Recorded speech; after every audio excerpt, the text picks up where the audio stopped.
Sa ulo ng mga balita, inflation rate sa bansa nitong Marso tumaas sa 4.1%. Oil crisis tinututukan ng pamahalaan. Supply ng langis sapat pa ng hanggang 50 araw ayon sa DOE. Kita ng magsasaka posibleng bumaba sa 7,300 pesos kada buwan ayon kay Senator Ontiveros. Independent foreign policy, panawagan ng civil groups.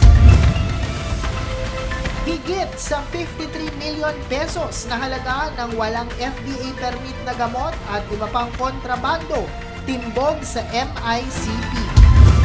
Patas at pantay na balita, komprehensibong ulat para sa pulso ng masa. Ito ang News Force.